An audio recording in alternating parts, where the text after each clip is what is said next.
नमस्कार। कक्षा 11 फिर से आपका हिंदी की कक्षा में एक बार हार्दिक अभिनंदन एवं आभार।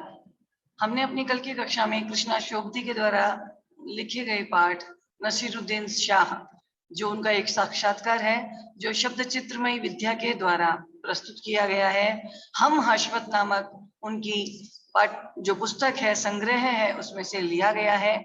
अब नसीरुद्दीन शाह जो है वो महारत हासिल कर चुके थे 56 तरह की 56 किस्म की रोटियां बनाने की कला में। ये कला उनको कहाँ से आई, तो उन्होंने इसके लिए अपने पिता का जिक्र किया जो उनके उस्ताद थे, और उन्होंने ये भी बताया कि तालीम जैसे विषय कहीं से उधार नहीं लिए जाते, बल्कि ये तालीम स्वयं करके ही सीखी जा सकती है। क्योंकि शिक्षा देने के दो तरीके हैं। एक तो जैसा उस्ताद बोलता है बिल्कुल उसी की कॉपी करते चले जाओ। एक उस्ताद ने तुम्हें समझा दिया और उसके अनुसार तुम खुद करके देखो और अनुभव के द्वारा उसके ज्ञान को प्राप्त करें। तो वहां तक का हमने पाठ पढ़ लिया था। अब देखिए कि किस तरह से मियां नसीरुद्दीन से यहाँ लेखिका कृष्णा शोभती जो है वो आगे के अपने प्रश्नों के माध्यम से अपनी जिज्ञासा, अपने उत्सुकता को शांत करने का प्रयास करती हैं, और नसीरुद्दीन भी उनके प्रश्नों को के प्रत्युत्तर देते हुए उनको जो है संतुष्ट करना चाह रहे हैं। मीर साहब को उन्होंने आवाज लगाई और कहा, भाई सुबह नहीं आ पाए, क्या बात है? मीर साहब ने सिर हिलाया, मियाँ अभी लौट के आते हैं तो बतावेंगे। भाई एक बार रुको, मैं अभी कहीं काम जाके आ रहा हूँ, वापस आके बताता हूँ। आप दूसरी पढ़ाई की बाबत कुछ कह रहे थे ना? कृष्णा शोभती ने टोकते हुए पूछा। एक इस बार मियाँ नसीरुद्दीन ने यूं सिर हिलाया कि जैसे सुकरात हो, यानी बहुत बड़े विद्वान हो। हाँ, एक दूसरी पढ़ाई भी होती है। सुनिए, अगर बच्चे को भेजा मदरसे तो बच्चा ना कच्ची में बैठा, ना बैठा वो पक्की में, ना दूसरी में, और जा बैठा सीधा तीसरी में। हम ये पूछेंगे कि उन तीनों जमातों का क्या हुआ? क्या हुआ उन तीनों की लाशों का? अपना ख्याल था कि मियाँ नसीरुद्दीन नान भाई अपनी बात का निचोड़ भी निकालेंगे, पर वो तो हम ही पर दागते रहे। यानी उन्होंने इसी प्रश्न को वापस कृष्णा शोभती की ओर सौंप दिया। आप ही बताइए, उन तीनों जमातों का क्या हुआ भाई? लेखिका कहती है, ये बात मेरी तो समझ के बाहर है। इस बार शाही नानबाई मियाँ कल्लन के पोते अपने बचे कुचे दांतों से खिलखिलाकर हंस दिए। मतलब मेरा क्या साफ ना था? लो साहिबा, अभी साफ हुआ जाता है। जरा सी देर को मान लीजिए, हम बर्तन धोना नहीं सीखते, हम भट्टी बनाना नहीं सीखते, भट्टी को आंच देना नहीं सीखते, तो क्या हम सीधे सीधे नानबाई का हुनर सीख जाते? यानी आपको किसी अगर विशेष पद तक पहुंचना है तो आप डायरेक्ट नहीं पहुंच सकते, स्टेप बाय स्टेप। यानी एक स्तर को पार करके दूसरे स्तर पर, और दूसरे स्तर को पार करके तीसरे स्तर पर, फिर आप अपने मुख्य स्तर को प्राप्त कर सकते हो। मियाँ नसीरुद्दीन हमारी और कुछ ऐसा देखा, कुछ इस तरह से देखे, और मियाँ नसीरुद्दीन हमारी और कुछ ऐसे देखा किए। उन्होंने इस तरह से देखा कि उन्हें हमसे जवाब पाना हो, भाई हम उनको कोई उत्तर दें। फिर बड़े ही मजे हुए अंदाज में उन्होंने कहा, कहने का मतलब साहिबा यही है कि तालीम की भी तालीम बहुत बड़ी चीज है। यानी शिक्षा तो बहुत अच्छी और महत्वपूर्ण चीज है, लेकिन उस शिक्षा को देने का तरीका क्या है, ये भी बहुत इंपॉर्टेंट होता है। सिर हिलाया, ऐसा भी साहिबा माना। मियाँ नसीरुद्दीन जोश में आ गए। क्या कहते हैं, देखो, हमने ना लगाया होता खोमचा तो आज क्या यहाँ बैठे होते? खोमचा आपने देखा है? छोटे छोटे बच्चे जो हैं एक लोहे के कनस्तर को लेकर के घूमते हैं, उसके अंदर अपना कुछ बनाया हुआ सामान जो है रखते हैं और घूम घूम कर उनको बेचा करते हैं।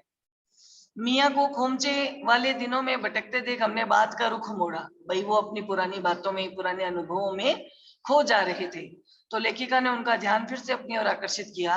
आपने खानदानी नानबाई होने का जिक्र किया, और यहाँ और भी नानबाई हैं?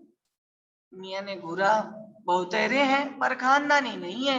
सुनिए, दिमाग में चक्कर काट गई है एक बात। हमारे बुजुर्गों से बादशाह सलामत ने यूं कहा। क्या कहा? मियाँ नान भाई, कोई नई चीज खिला सकते हो? तो उन्होंने जवाब दिया, हुक्म कीजिए जहापना। बादशाह सलामत ने फिर फरमाया, कोई ऐसी चीज बनाओ जो ना आग से पके ना पानी से बने। क्या उनसे बनी ऐसी चीज? क्यों ना बनती साहिबा, बनी, और बादशाह सलामत ने खूब खाई और खूब सराही, यानी प्रशंसा भी की। अब देखिए यहाँ जिस शाही अंदाज से मियां नसीरुद्दीन जवाब दे रही हैं, लेकिन उनको खुद को ही नहीं पता कि वो चीज क्या थी। लेखिका कहती है, लगा हमारा आना कुछ रंग लाया। बेसब्री से हमने पूछा, वो पकवान क्या था? कोई खास चीज थी? मियाँ कुछ देर सोच में खोए रहे। सोचा पकवान पर रोशनी डालने को है कि नसीरुद्दीन बड़ी रुखाई से जवाब दिए। क्या बोले? हम ये नहीं बताएंगे, बस आप इतना समझ लीजिए, एक कहावत है ना कि खानदानी नान भाई कुएं में भी रोटी पका सकता है, यानी पानी के अंदर भी आग लगा सकता है। कहावत जब भी गढ़ी गई होगी, हमारे बुजुर्गों के कर्तव्य पर ही पूरी उतरती है। यानी ये कहावत जब भी बनी थी, क्योंकि हमारे बुजुर्गों ने ऐसा कुछ कर्तव्य कर दिखाया था, इसी कारण ये कहावत गढ़ी गई थी और हमारे बुजुर्गों की कला पर सटीक उभरती है। फिर लेखिका कहती है, मजा लेने के लिए फिर से उनको टोका, कहावत यह सच्ची भी थी कि? तभी मियाँ ने तरेरा, और क्या झूठी है? आप ही बताइए, रोटी पकाने में झूठ का क्या काम? झूठ से रोटी पकेगी? क्या पकती देखी है कभी? रोटी तो जनाब पकती है आंच से, समझे? तब लेखिका कहती है, हाँ भाई, तब सिर हिलाना पड़ा और कहना पड़ा, ठीक फरमाते हो। इसी बीच मियाँ ने किसी और को फिर पुकारा। क्या कहते हैं? क्या कहते हैं? देखो आवाज अगर है, अरे मियाँ रहमत, इस वक्त इधर, इस वक्त किधर को? अरे वहां। यहाँ पर देखिए किस तरह से इन शब्दों का प्रयोग किया गया है। ये शब्द जिस क्षेत्र से संबंधित है, आप इसे उन क्षेत्रों के स्थानीय शब्दों में भी शामिल कर सकते हो, जिनको लेखिका ने अपनी भाषा में शामिल किया है। पंजाबी, पश्चिमी पंजाब, और जो मूल रूप से अभी कहाँ है? पाकिस्तान में। और खड़ी बोली हिंदी, साथ में उर्दू के शब्द, फारसी अरबी के शब्द। तो वो क्या कहते हैं, देखो, अरे मियाँ रहमत, इस वक्त किधर को? अरे वह लौंडिया नहीं आई रुमाली लेने, शाम को मंगवा लीजिए। यहाँ किसी रहमत को पुकारा गया है, और वो रहमत जो है वस्त्र सिलने का, दर्जी का कार्य करता है, और उसके पास किसी महिला ने अपना कोई कार्य सौंप रखा था सिलाई के लिए, और उसी का जो है यहाँ पे प्रश्न पूछकर मियां नसीरुद्दीन ने उत्तर जानने की कोशिश की। मियां एक बात और आपको बताने की जहमत उठानी पड़ेगी। मियां ने एक बार फिर से बीड़ी सुलगा ली, और बीड़ी की वजह से उनको थोड़ी फुर्ती आ गई, यानी एनर्जी आ गई। क्या कहते हैं, देखो, पूछिए। अरे बात ही तो पूछिएगा, जान तो नहीं लीजिएगा। उसमें भी अब क्या देर है, 70 के तो हो चुके हैं। फिर जैसे अपने ही कहते हो, अपने से ही कहते हो। क्या कहते हो, देखो, वालिद मरहूम तो पूछ किए 80 पर, क्या मालूम हमें इतनी मोहलत मिले ना मिले। यानी जो बुजुर्ग थे, जो पुराने समय के थे, वो तो फिर भी एक अच्छी उम्र जी करके और फिर स्वर्ग सिधारे थे। मियां नसीरुद्दीन को तो अपनी उम्र का भी अंदाजा नहीं है। वो ये सोचते हैं, क्या पता मौत अभी ही हमें इतनी कम उम्र में ही गले से लगा ले। इस मजमून पर, यानी उनकी इस कहावत पर हमसे कुछ ना कहते बन पाया, तो फिर उन्होंने कहा, अभी यही जानना था कि आपके बुजुर्गों ने शाही बावर्ची खाने में तो काम किया ही होगा। अब मियाँ ने बेरुखी से टोका, वह बात तो पहले ही हो चुकी थी ना। हो तो चुकी थी साहिब, पर जानना ये था कि दिल्ली के किस बादशाह के यहाँ आपके बुजुर्ग काम किया करते थे। अजी साहिबा, क्यों बाल की खाल निकालने पे तुली हो? कह दिया ना कि बादशाह के यहाँ काम करते थे, सो बस काफी नहीं है। लेखिका कहती है, हम खिसियानी हंसी हंसे, यानी जबरदस्ती हम मुस्कुराए।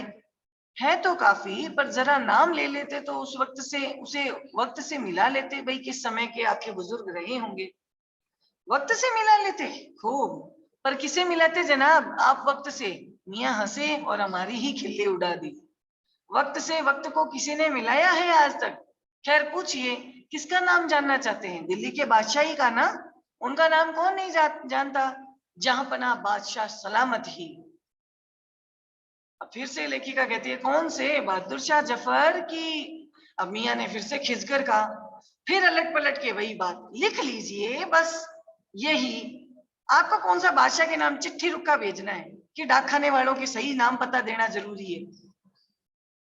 हमें ये बिटर बिटर अपनी ओर देखता पाया तो हमने सिर हिला दिया और अपने कारीगर से बोलते क्या कह रहे हो बब्बन मियाँ, भट्टी सुलगा दो तो काम से निपटे। तो इस तरह से प्रश्न पर प्रश्न किए जाने से मियाँ नसीरुद्दीन जो है अब थोड़े खिसियाने लगे थे, क्रोधित होने लगे थे और अपने कार्य में प्रवृत्त होने जा रहे थे।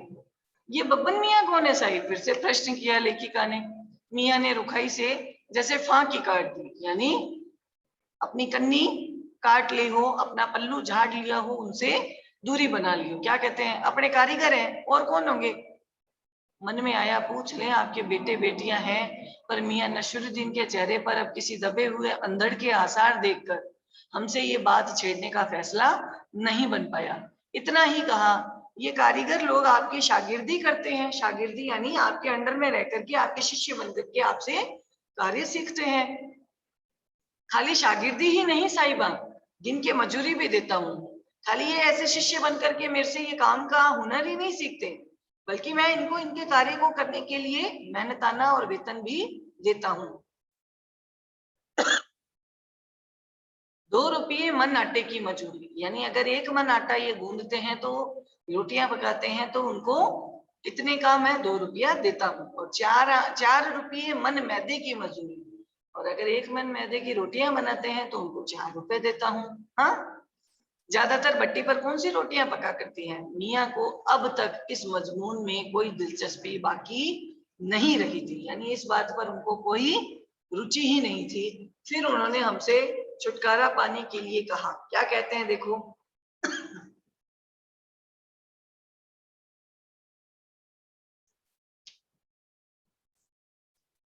रोटियों के नाम गिनवाइए, बाकर खानी, शीरमाल, ताफ्तान, बेसनी, खमीरी, रुमाली, गाव, दीदा, गाजेबान, तुनकी।